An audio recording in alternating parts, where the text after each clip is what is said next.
And we're back after we took a little vacation week. Well, you know what? I had, I was down in Hilton Head in Florida and had a situation there. One of my best buddies. Matter of fact, when I texted to you, you called me instantly. Howie Schwab, Stump to Schwab, passed away at.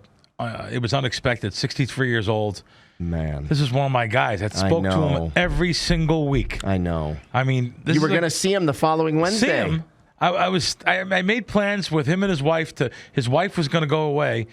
She was leaving the country on vacation for a week with her friends, and I was going to go stay with him June for a week, and we set that. But I was also going to be there last week, hanging out with him Wednesday. Yeah. And on Sunday, I find out he died. Yeah, that's tragic. 5 hours. I was the last person he tweeted to, and 5 hours later, the guy died. And a legend. It affected me a lot because I know. I don't really have a lot of friends. I talk to him every single week, and it's funny. I have older friends mostly. You're probably the youngest friend, maybe. I like that. Yeah, I talk to old guys that are guys that have been around, and I talk to Jerry Eisenberg every week. He's 90, gonna be 94. I still talk to him once a week. Legendary New York Star Ledger reporter and. Just a legend in the boxing game, and being a writer, he wrote 15 books, and so I talk to him about every week. I talked to Don Elbaum, who we've had on the show, 92. Your friend Tony Orlando, your friend, 80. Yeah.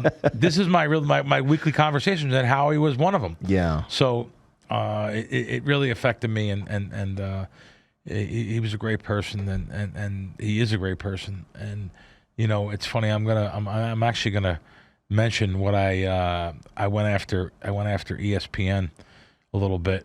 Really? Yeah.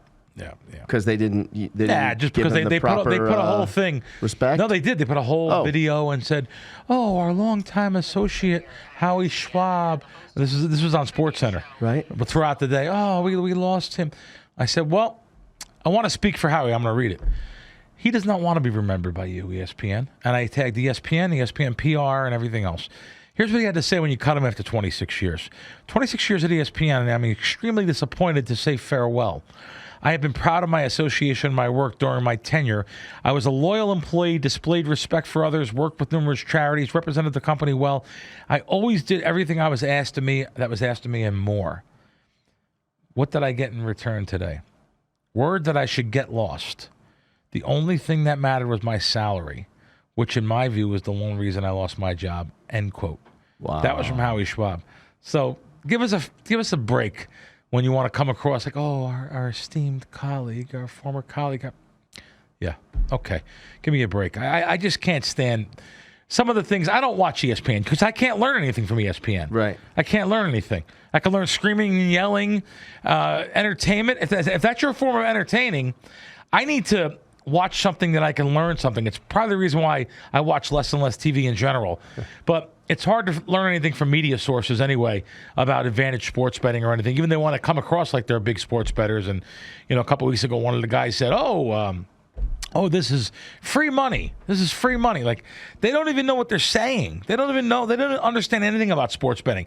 There's hardly anyone that understands anything about sports betting. Never mind a winning sports betting analyst or even a journalist or someone in media that's getting paid. These, so it just enough's enough. So so people said, aren't you worried?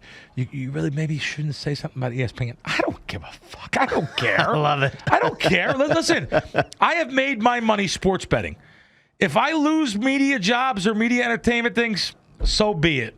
I'm going to speak my mind when I want to speak my mind. And I'm not saying something so bad. No. All I did was say what Howie said there, Yeah. And ESPN has a sports book. They throw everybody out.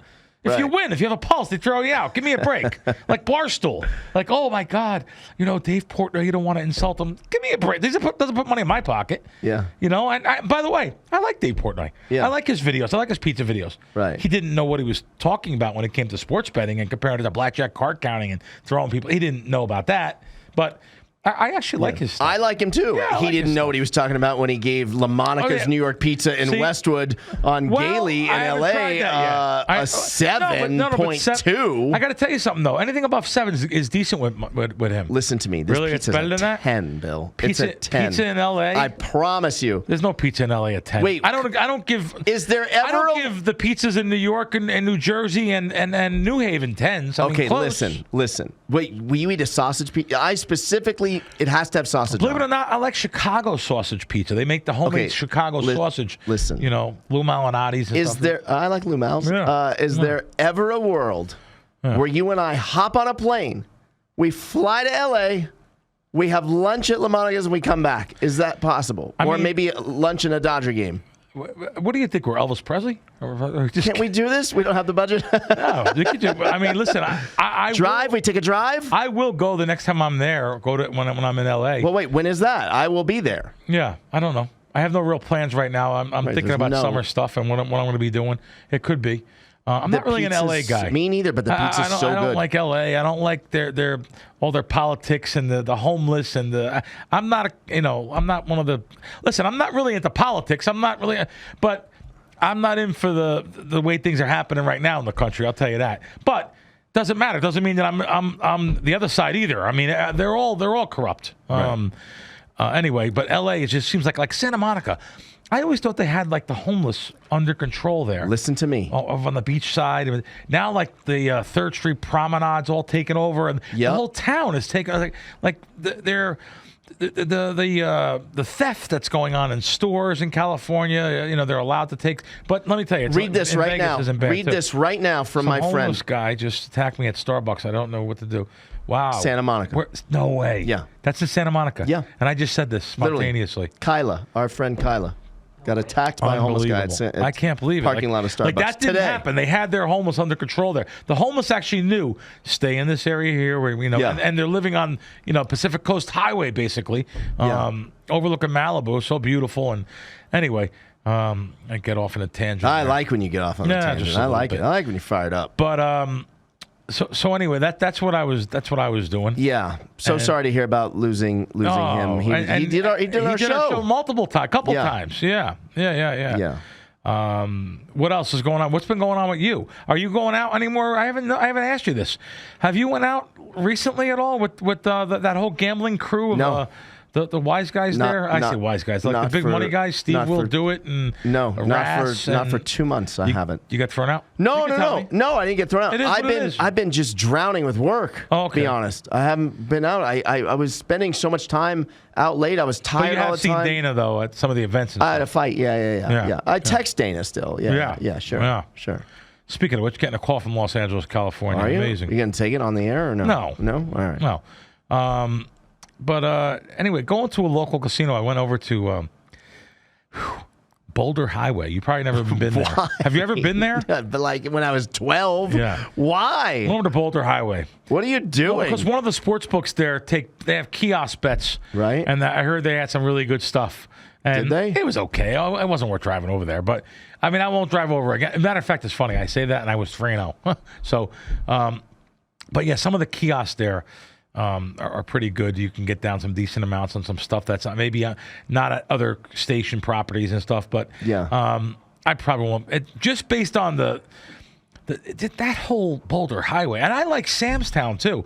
When I first came to Vegas in the '90s, I went to Sam's Town. Come on, Bill. Big water show. And it was a cool locals joint. Yeah, where you're supposed to get a higher percentage of payback. Great Thursday night bingo game over there. My grandmother used to go to all the time. Yeah, my mother was a bingo person too. Yeah.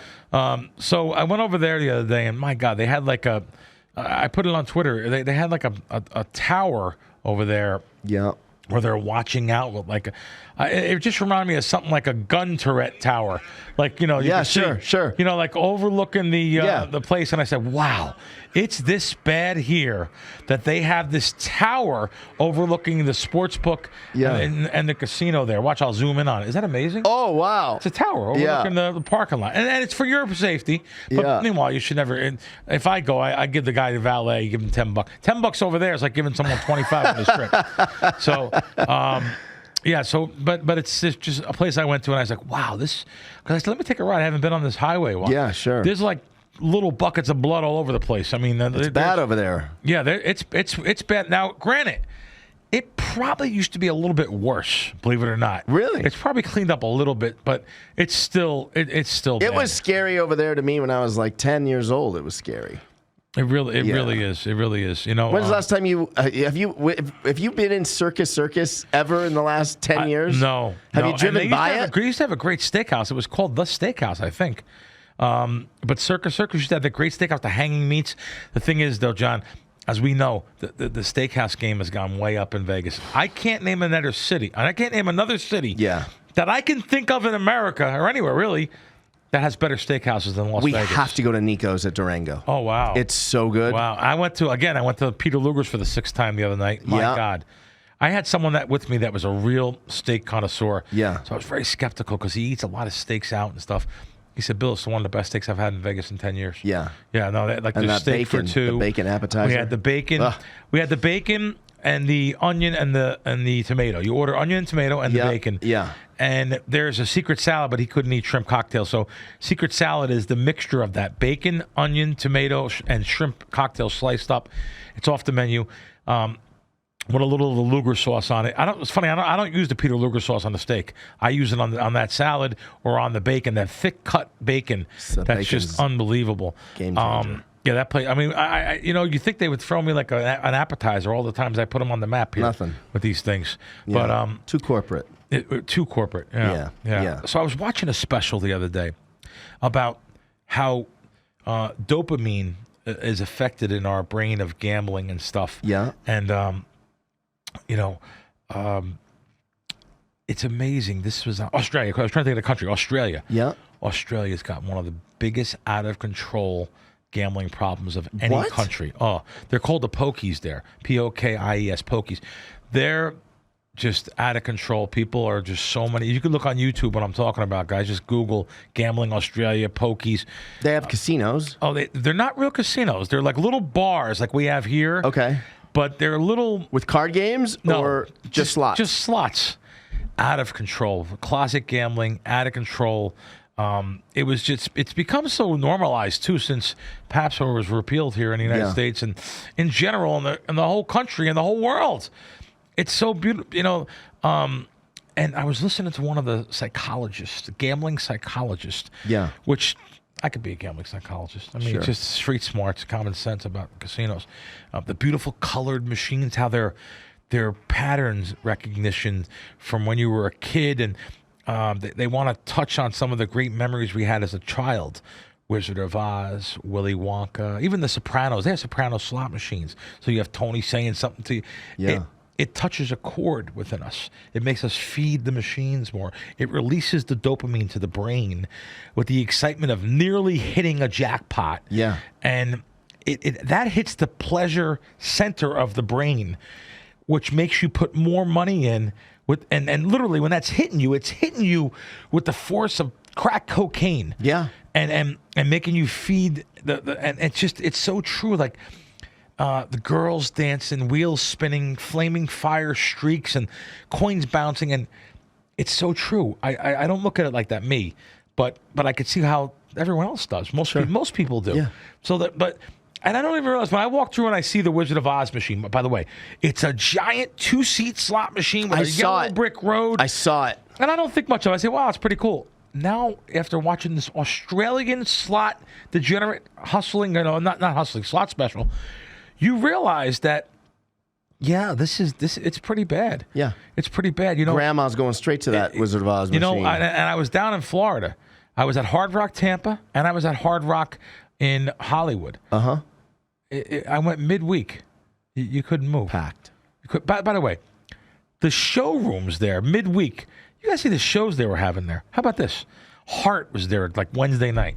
The Red Hot Chili Peppers there. Come on. Like the next night. These are giant names. The Red Hot Chili Peppers here, they play Allegiant here.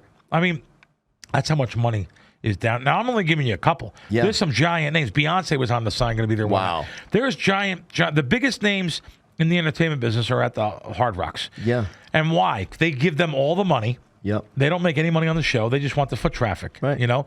And, It's so packed down there, and I wasn't even going to talk about this, but you said the word grandma, so you reminded me. You know, that's what happens. Like right now, the beginning of the month, everyone's checks come in. Right. The places are packed. Now, I'm not saying that the local casinos here aren't like that. They are. Sure. But there, you have all the retirement communities that sold their houses for $500,000, $1 million in North Jersey, New York, Pennsylvania, all the places throughout the country. I'm just giving you some back home. And, you know, they had no mortgages. They moved to Florida. They have $1 million in the bank. Grandpa dies. And the grandkids and the daughter say, "Oh, Mom, I'm sorry. Let's see if we can get you in a community now. You should be living with somebody to help you."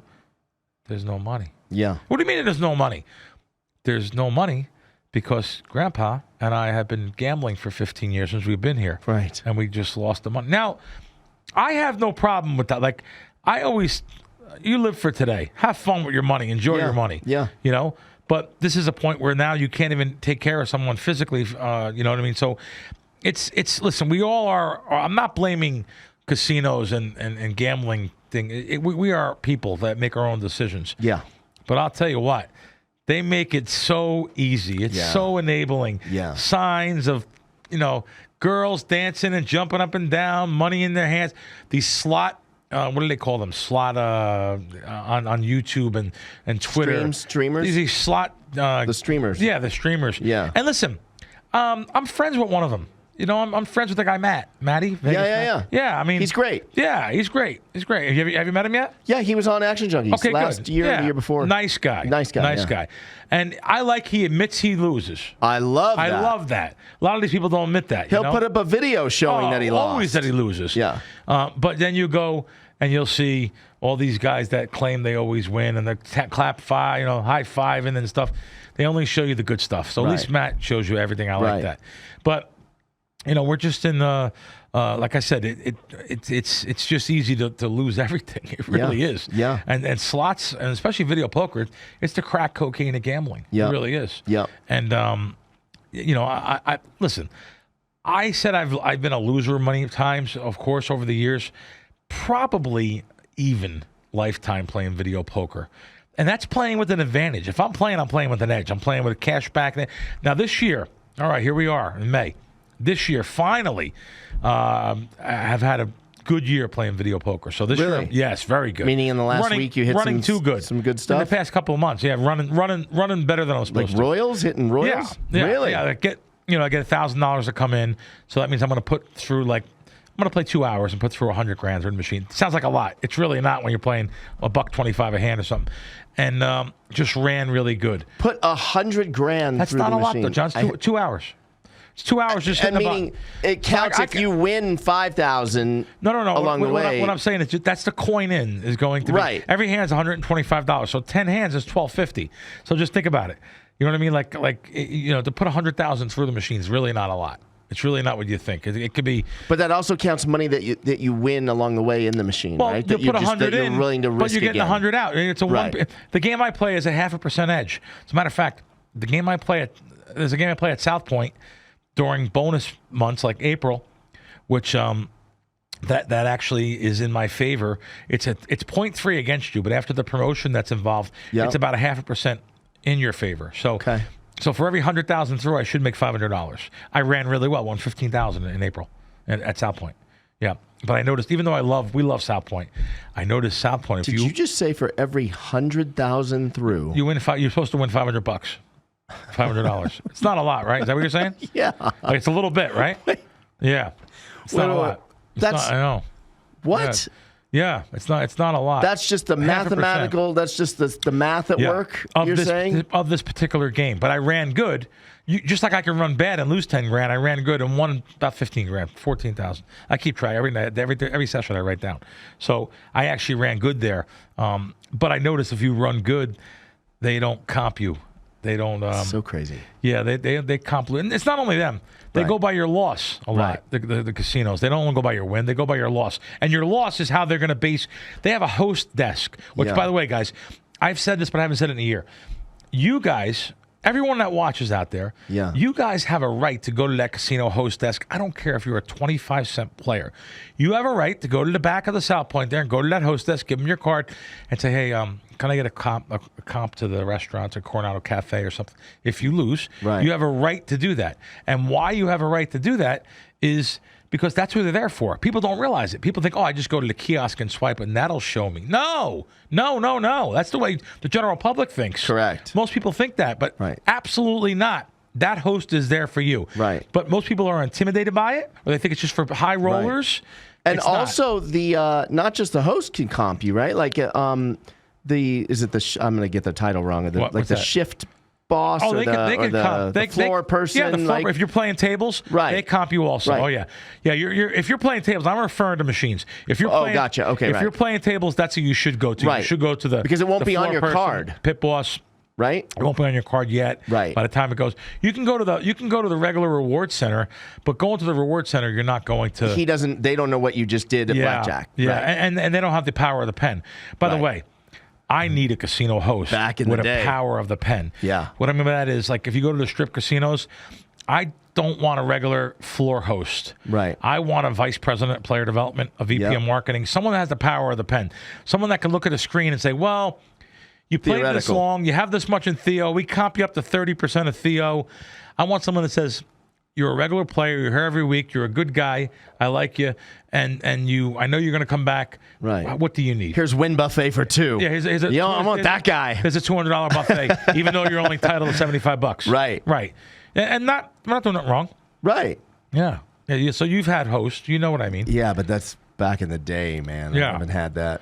Yeah. I also really don't play like I did way back when. Yeah. I was a complete degenerate before I met you. Huh. Now I'm just moderate. Wait a minute. No, moderate. You were a more before? Yeah. Oh, 100%. Wow. Bill, I would grip I thought I seen the poster child for GA. Like, I once called the gambling hotline. They said, we can help you quit. I said, how much you want to bet? That's how bad it was. Wow. Yeah. Those gambling hotlines are now totally swamped, too.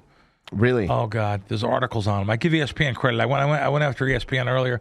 I give them some credit. Okay. I like that you'll do that. They wrote an article on it 2 years ago about the Connecticut gambling hotline, how they're so overwhelmed.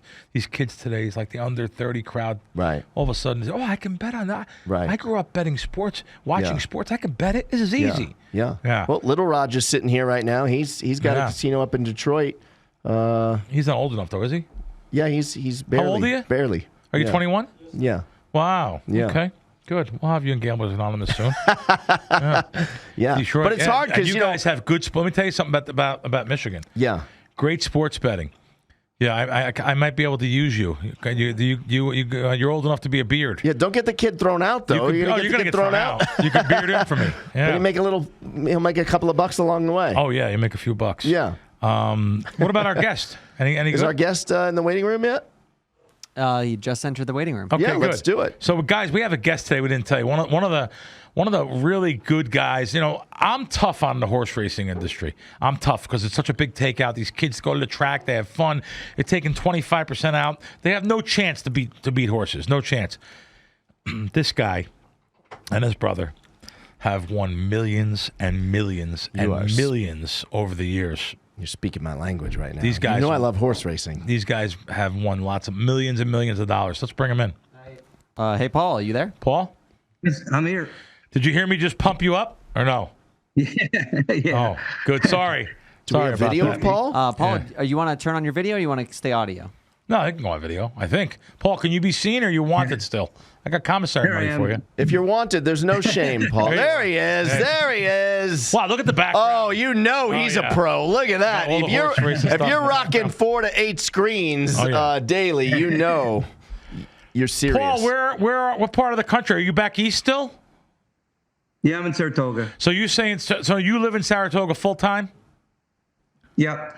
That's got to be great for I used to love going to, when I lived in Jersey and New York, I loved Saratoga. It was just one of my favorite spots. Every summer I would go up there. I went up there like 19 of 20 years, I think it was. Or was it 21 of 22 years, Saratoga every summer. And I used to either stay for Travers or I used to leave a couple days before Travers because that's when the tourists would come up there. It would be crazy. Is it still crazy up there like that in the summers? Much harder to get around and stuff? The restaurants are all probably tough to get into. Is it still like that there, Paul? It's crazier now, actually. It's getting bigger and bigger. The people are already up here, which is usually, well, I guess because this year they're running the Belmont here, so that's probably a little bit. But just in general, not even the racing part, people like Saratoga. Tell us why. Place. Why are they running the Belmont? I didn't even know this. I'm sorry. I didn't know either. Why are they running the Belmont there? So they're rebuilding Belmont in Long Island, and they're going to close Aqueduct eventually. And it's going to take 2 years to rebuild Belmont, but it's going to be a palace.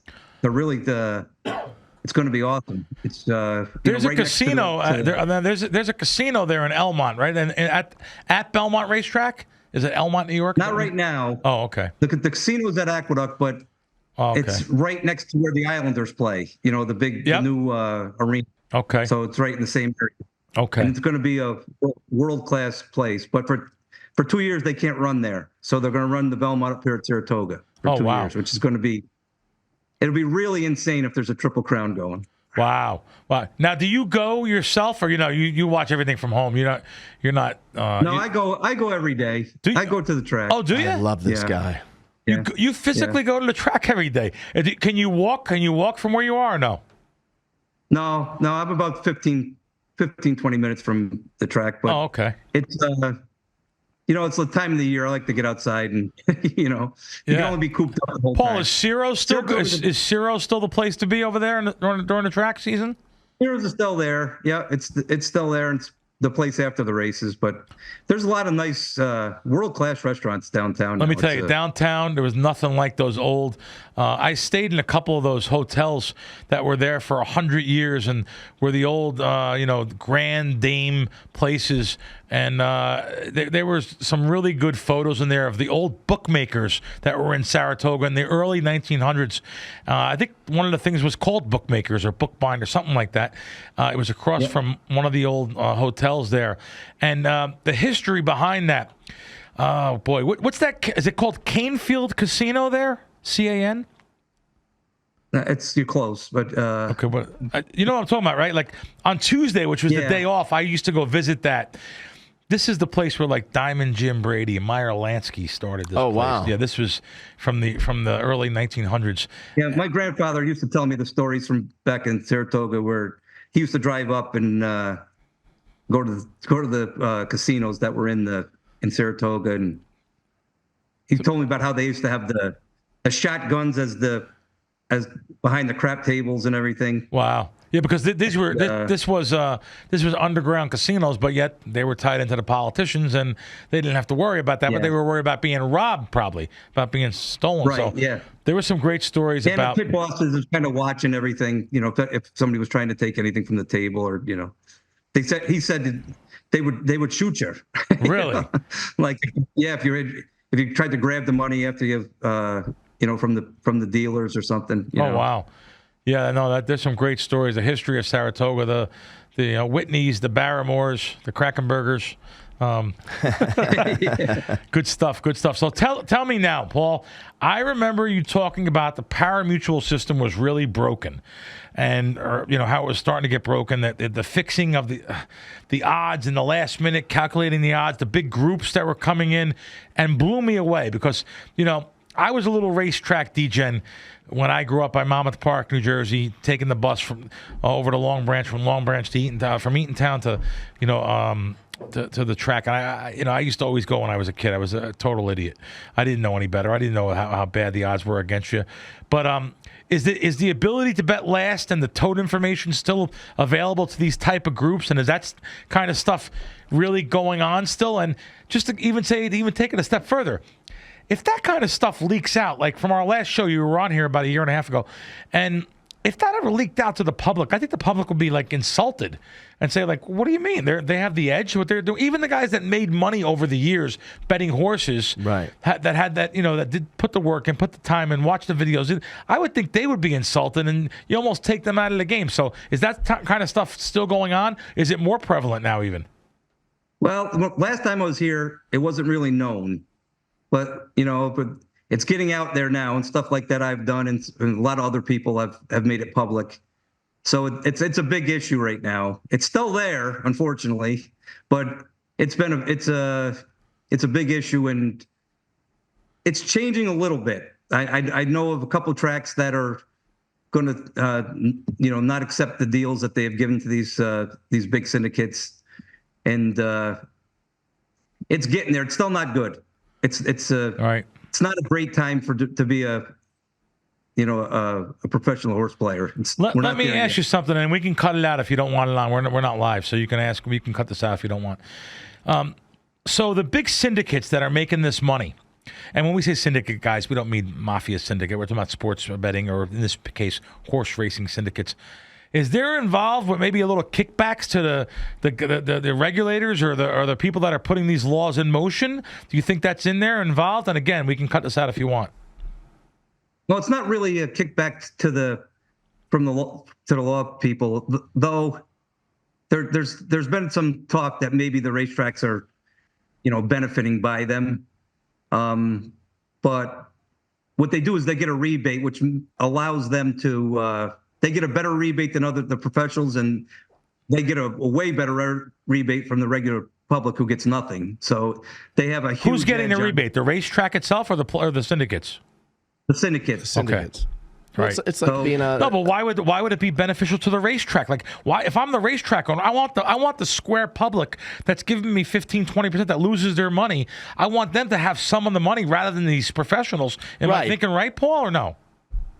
Well, that's the way I would see it if I was running. But I guess what happens is, the racetracks have been run over by, just like even like the sports betting, the casinos own. I forgot about everything that. now. Right, that's like giving back a blackjack player, right? It's the same. I'm not even thinking they're being financed they're being subsidized by these casinos. How about up there where you are? The last time I was there was a Saratoga harness track, and they had a casino in there. Is that still there? We have a casino there, and then down towards Schenectady, there's the Rivers. I would think Rivers is more on the level than that Saratoga harness track, and I don't mean on the level, but what I mean is they were VLTs, which was considered a video lottery terminal. I think that's what it stood for at that racetrack, where that meant the video poker, which should have the payback right on the screen, paying back to the public and showing them the percentage of payback, that was misleading to the public. In other words, let's say you get dealt 3 queens and 2 sevens on your video poker machine. Yep. When I was there, let's say you throw that away by accident. Let's just throw it away. Well, another full house is going to come up.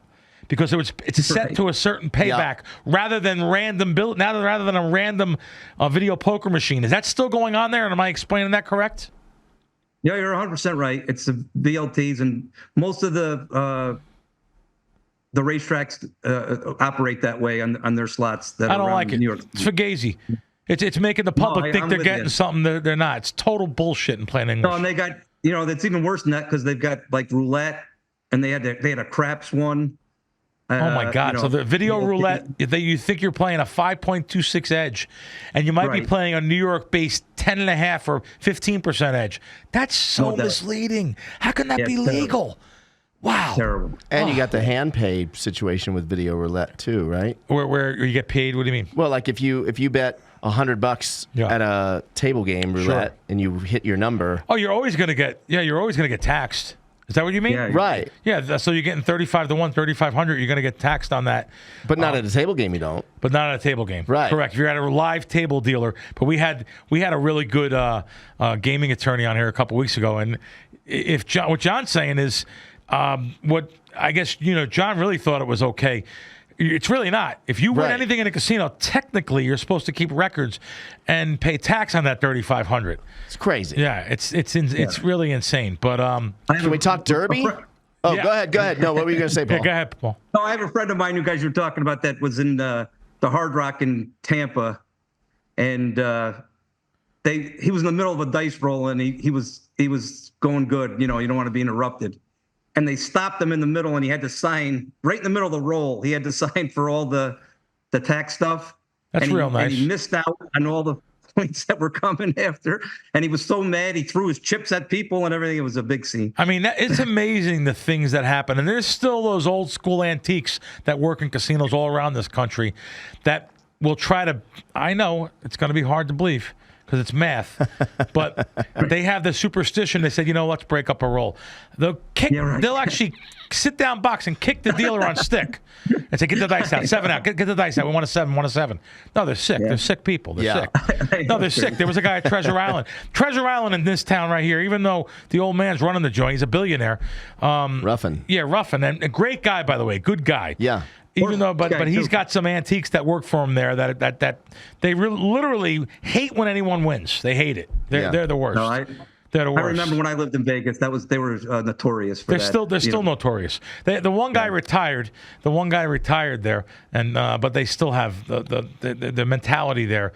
Like I said, if Mr. Ruffin knew what was going on in his casino, how much money they're being cost, how much money he's being cost in the end, but he wouldn't be happy. No, he wouldn't be happy. But yeah, so John said it right. Any value? Usually, a Kentucky Derby has a lot of horses in it, and that makes a little bit of value for Joe Public at home. Anything? Am I saying that correct? And is there anything this year? Well, there's definitely a lot of value usually in the Derby because you don't have to worry about the computer guys. There's lots of liquidity, in the pools, and it's a lot of money that's being bet that's just betting on names and numbers. So that's John. It's a really anything with a for cat. anybody's serious. It's a great race to play. In general.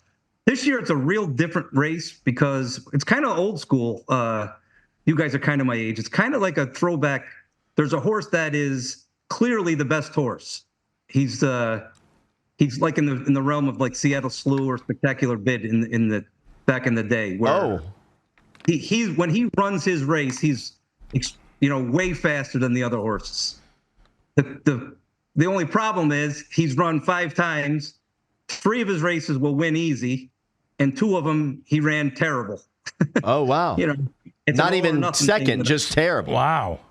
Yeah. So I would think you have to throw him out then. Or am I not? Well, it's Fierce. His name is Fierceness, and he's trained by Todd Pletcher. And the great Todd Pletcher. He has a huge edge in the figure. He's going to win. He has a chance. This is a very historic Derby. The track's been fast since Churchill's opened up. He could break Secretariat's record. If he just runs I don't want him to do that. If he runs the 3 races that he's run when he's won by 14 lengths and 10 lengths and 12 lengths, we could have a Triple Crown winner. Yes, in fact, today at Circa I sent a bet down to bet. I bet Fierceness to win the Triple Crown because he was 9-1 this morning. He's already at 7-1. Wow. Really? I just thought it was.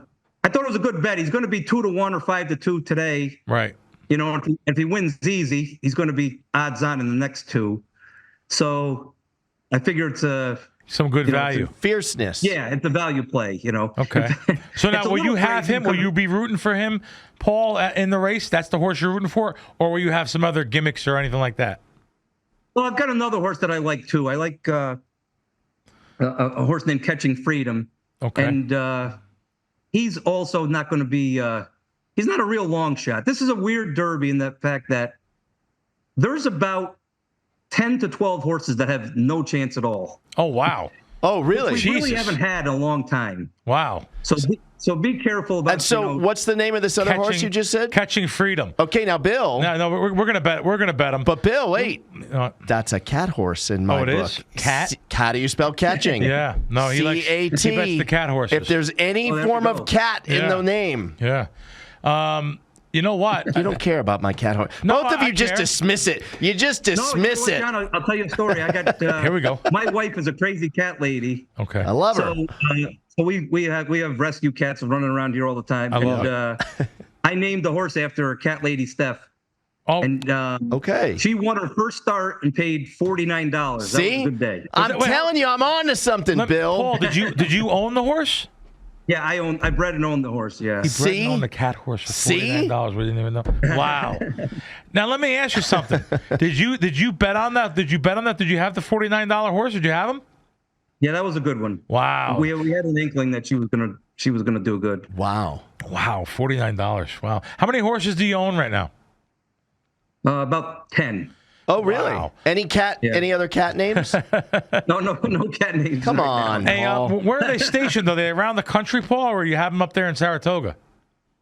No, I got them a couple different places, and actually I got a couple babies, so I don't even have 10 running. I probably got half that are in training, 5 or 6 that are in training. I got a couple at Belmont and a couple of Finger Lakes. So if you've got some babies, can't we just apply for a name change and name these horses properly? No? You can't do it? Let's ask you another question here. Pick 5s, pick 4s, pick 5s. Is there still some value in them? Is that how do you approach that? Pick 4s and pick 5s, and also like the guarantees, the carryovers. Sometimes they actually give out more than they take in. Is that still happening around the country, and are you still getting involved in that? Yeah, that might not happen this weekend, but the good thing that happens a lot of times in the Derby is that Oaks has become a big day on Friday. So if you pay attention on Friday, if a pick 5 or pick 6 carries over, it'll carry over into Derby day, and that's happened quite a bit. So, wow, and that'll be a lot of money carried over, like 7 figures.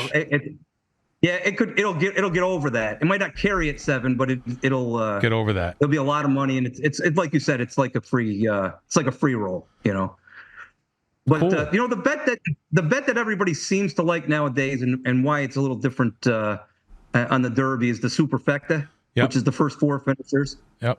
The Churchill makes the Superfecta on the Derby $1 base amount, where most of the rest of the time of the year it's 10 cents. Right. So everything went out the window when they made it 10 cents because it allows the computer guys to play combinations. Certain amounts, for the right amounts, and also racks up. There's too many possibilities, like you can't get the bonus on it anymore. But in the Derby with 20 horses and $1.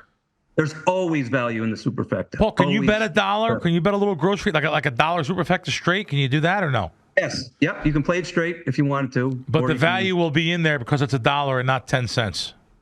Yeah, and even with a horse like Fierceness, if you think he can't lose, right? You take him over top of 3 or 4 horses in the Superfecta, and you can get a big payout. A couple years ago, the favorite won, and the Superfecta paid $34,000. That's unbelievable with the favorite. So, wow. Yeah, because it's some of the bombs came in. Yeah, and it's 19 times 18 times 17, and you're going to get something that's a little out of the ordinary, right? In there always. So. Cool. Oh, that's great. That's good stuff. I'm glad you're still doing well up there. I hope to get up to Saratoga again. Living in Vegas is tough. Do you get out here at all? Like, they have some contests out here once in a while. Do you get out here once a year or something like that? Well, I get a couple more times. That's the last time I was there. It's called the NHC. Yep, that's it. And I won that in 2016. Nice. So and you won. Was that at the Orleans or? When I won it, believe it or not, was at Treasure Island. Where you're talking. Now wow. it's at the Horseshoe. The X Valleys now. Oh, okay. But it's it moves around. Every couple of years. Nice. Paul, will you be at Saratoga watching the Derby from there, or do you just stay home? No, I'll be home for the Derby. I haven't been to the Derby in a few years, but I'm going to go to the Belmont at Saratoga, which I haven't been to a big event like that in a while. I've already planned on that. I'm going to go there. Now, you have to get. I'm sure you have to get your seats. You must, but you have connections. You own horses and stuff. Is it obviously sold out? Like, give us a number. How many people will be up at Saratoga for that race? Well, they cap it at 50,000, which is actually worse that they cap it nowadays because now, that means it's going to be it's tougher to get. They believe it or not, they went on sale the seats in February. Right. And it sold out in like 2 hours. Wow. 2 hours? Yeah. So horse racing still has that kind of crowd. The big races, Paul. The big races right? like that. The big races, yeah. the big races. And so that, like now, my brother just got a table. He did it after the fact, and it's crazy. It's like $9,000 he had to pay for a table in the in Saratoga. Wow, $9,000 for a table? I think there are a lot of people are investing too, because like if Fierceness runs his A game and he wins the Derby and the Preakness. Wow, you'll have a chance at seeing a Triple Crown winner live at Saratoga. That's exciting. At Saratoga, it'll be a once in for lifetime thing. And people Do we fly out? Well, it doesn't have that, and Saratoga is not as hard. Am I right? As Belmont, the Belmont race course, that last turn, it's not as hard probably Saratoga. So no, it'll be easier from the win. This will be an easier trip. Great point. Yeah, without a doubt. Wow. But well, good, Paul. Thanks for coming on with us, and we appreciate your time and your candor. Couple things just a couple. Talk about anything you want. Yeah. I know you got a sports crowd. My friend Jason Worth, who used to play on the Phillies and the Dodgers. He owns the one horse in the Derby this year, Dornock. Okay. And so that's a little bit of a connection to. I'm 100% betting on that horse. Wow. See, because I'm a Jason Worth fan. He's a baseball. We're both baseball fans. Jason Worth could hit the long ball, man. He was great. Wow. He's got crazy long hair now. You'll see him on TV. He's a character. Oh, and cool.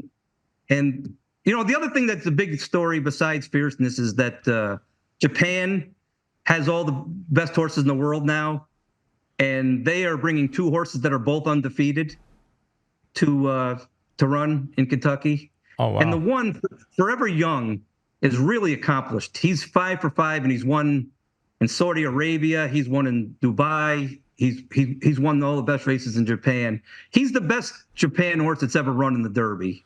Wow. So you give him a shot? Is that one of the ones you do give a shot to? Yeah, if Fierceness blew up, he would be a very likely winner, I think, if he blew up. But it would be a humongous story. Like Japan sends thousands of media people here. Like, what are the odds? What are the odds on that horse right now? Ballpark. He's like 8 or 10 to 1. Wow. And what about Catching Freedom? Probably. He's in the same boat. 10, 12 to 1. And Jason Worth's horse, the one horse? He's about 20, 25. Oh, I feel like three horse box on the horizon, and we hope. John. There's two horses. Fierceness is going to be about 2 to 1, I would say, and Sierra Leone is the second favorite, and he's going to be, about 3 or 4. Wow, and you give him a big. Everybody else is going to be chance. What number did Fierceness draw? What post? That's an interesting story too. He drew the 17, which there's never been a 17 that's won the Kentucky Derby. Oh wow, it's too far out, right? Yeah, there was already a scratch. Oh, so he's moved in. He's going to be number 17, but he's from post 16, so he kind of doesn't have to worry about that jinx.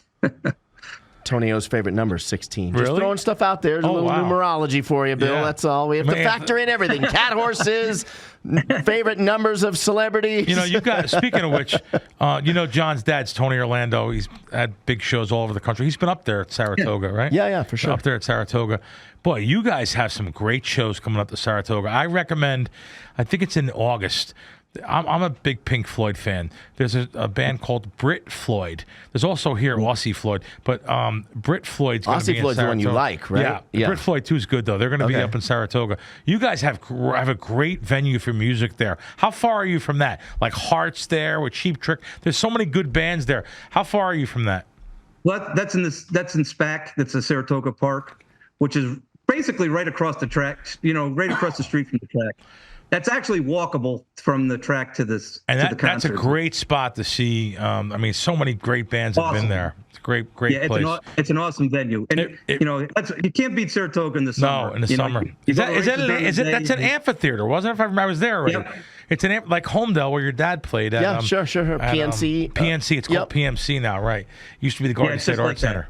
Yeah. Yeah, it's just like that. Yeah, good. Anything else you got, Paul? Anything else for our guys that we can win with? You got any pitching quarters? Anything? We'll take anything.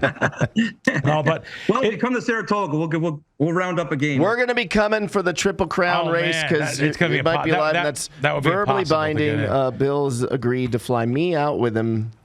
Where would you fly into? Nothing. Albany? See, I can't get him to commit. Syracuse? Where would you fly into up there, or just fly into New York and drive up? I did want to tell you, I wanted to start the show up. I'm sorry about your friend there, the Schwab. That was a terrible thing. That was bad. Did you ever watch him on ESPN when you were younger? When we were younger? Oh yeah, for sure. It's funny. It's not funny, but my son was talking about a trivia thing with a robot or something. I said, they've already done that, except there was a person. That's right. 100%. He's 19, and I showed him the show, and he was blown away by the whole thing. And then that was only a couple weeks ago. I just couldn't believe when I heard that. It's funny. I didn't get a chance to tell Howie. Well, I mean, obviously I didn't. I learned it after he died. I talked to him too, just a couple days before. I literally text him like a couple times a week. He always responded to my tweets and stuff. But someone sent me a clip of the 16 people who have had 3,000 hits or more, and the Schwab was going down the list. Oh, really? And he got to 14, and he's like, "There's 2 more guys that were on the list," and the 2 guys I would have never got. I'm sorry, guys, I don't know what they are now, but he got them, and I think Al Kaline was one of them. Now, Al Kaline, this is back in the 50s, 60s. I mean, Al Kaline. Matter of fact, was he on Detroit? Was he on the Detroit Tigers? Yeah. And the Schwab was just one. He was a genius. 26 years. He was the guy behind Chris. I don't know what his name was. It was a big guy on ESPN. He was the guy behind feeding the information to a lot of those guys on air before he got his own show on ESPN. So we would go out from time to time. I have a video on my phone I've never revealed yet. I have a video on my phone of me and Howie out at lunch one time. We're at the seafood place on the water, and I said, "Howie, it's basketball season. I'm betting more money on these games. I don't even know where these teams are based out of, what state they're in." I mean, I said, "Howie, let's go down the list, you and I." And I went down all these crazy name schools that you can bet on, though. And, Alcorn State, whatever, crazy name. And Howie got everyone right, and I still have it on my phone. I'm going to put it on Twitter one of these days. He got like 15 of them right that I couldn't get. I literally couldn't get 10 of them. He got all 15. Right. He knew exactly where they were, every single school. Some of them were a little tough, but he got every single one. This is a crazy list. Yeah. I just pulled it up. You were right. 16. Al Kaline was one of them, right? Mm-hmm. And, Schwab got them all right. So he got them all right. That means he got Eddie Collins right. He got these guys right. He got, Nap LaJoy. Is that 3,000 hit club? Yes. You're looking at? Yes. Wow. I've never even heard of Nap LaJoy. Like Willie Mays, these guys are all on there, right? I got the right list? Oh, okay. Yeah. Paul Wayner. I don't know. Let me see your phone here. I promise you, Bill. What does it say? What'd you Google here? How do you not, look, no, I don't believe you. 3,000 hit club. Look. Wow. Schwab must have hated Google. Sorry. 3,000 hit club. Sorry, I apologize. How dare you? I'm sorry. I've never even heard of Paul Wayner. Yeah. He must have hated Google. Yeah, he was Google. Yeah. Yeah, I know. He was Google before. He was Google for sports. He really was. He had great information. 63 years old. Anson. I'm glad we end the show with him talking about him and open the show with talking about him. My buddy, 15 years. Yeah. Probably a week didn't go by. I didn't talk to him. So it was way too young. Way too young. 63. That was unexpected. And I just made plans to stay at his house again with him and his wife. They lived, by the way, my God, where they lived. They live in a high rise, overlooking Gulf Stream. Paul, you wouldn't believe the HOA fees in this building, in this high rise. Are more than my mortgage. It's all like Europeans. I mean, the HOA fees are $3,500 a month just for. Imagine having a mortgage. How do you have a mortgage and pay an HOA fee? That's crazy. But however, it's a beautiful building, and his wife's so nice. She got on the phone with me. She's got a thick accent. She says, "Billy, when you're Howie's best friend, you're my best friend. You come to South Florida, you make sure you're staying here. You have your own bedroom here at all times." I mean, she's just so nice. And he was great. He was such a generous guy. By the way, people don't know this. Generous? How I met Howie Schwab was I was giving away an auction at my friend Teddy Atlas's once a year charity in New York that he has in Staten Island. I was giving away an auction, and you guys know Tony Danza. You probably know Tony Danza. Okay? Who's the boss? Who's the boss? So Tony Danza and him were outbidding my auction back and forth, and both of them I wind up selling it to them for $10,000 each. What was it? It was a trip to Vegas, win RFB 4 nights. Love it. And both of them, Tony Danza and Howie. That's how I met Howie Schwab. Howie Schwab gave away tens of thousands to charity every year. You can ask Dick Vitale. I had Dick Vitale on the show. We talked about him, and he was such a generous guy. It just makes me, I grew up. I went to Catholic school. We grew up Catholic. We grew up, believing in God and going. It makes me so hard. It's so hard to understand why these things happen to good people at young ages. So, I didn't mean to get into all this spin of religion and everything here, but Paul, we really appreciate you. I'm so glad you knew. I'm so glad you knew who he was. I'm glad you're a student of Howie Schwab sports betting trivia. He was one of the best. Yeah. A weird thing you're talking about, Tony Danza. Yeah. There was a horse, Danza, that finished third in the Derby. He was a long shot that ran third in the Derby. Oh, really? When was this? He never ran again. Wow. That was weird. But also a generous guy. He gets picked on by the New York newspapers. He also a generous guy. He gave me $10,000 for charity. Give Teddy Atlas $10,000. Goes to that every year. Goes to that dinner every single year. He went to the Derby the year that the horse was named after. Did he? He went. Yeah. It was good guy. Good guy. It was a good yeah, but well, Paul, listen, we appreciate it. We'll have you on again. And well, good luck, guys. Thanks for having me. Thanks for being on. Thank you. Yep. That's good stuff. Yeah, it was good. Yeah, that's good stuff. Is Paul gone? He's gone. He's gone, and there's nothing anyone could do.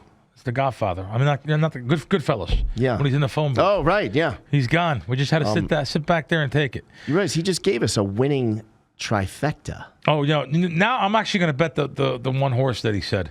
What was the horse he said with America? You guys remember any of this? Catching Freedom? Catching Freedom. Are you allowed to bet that horse in this woke country? Yes. Yeah, good. I'm in. Sorry. Tell me we're going to watch this race at Durango, at the George, in the Sportsbook. I really like the Durango. Yeah? Yeah. I can get the table. Oh, no, I'm gone. I'm leaving tomorrow. No, what are you doing? I'm going to a graration in come on. Coastal Carolina. Come on. Yeah, I'm going to my niece's Derby graduation. Weekend. And then I'm going to go to Florida for a couple of days.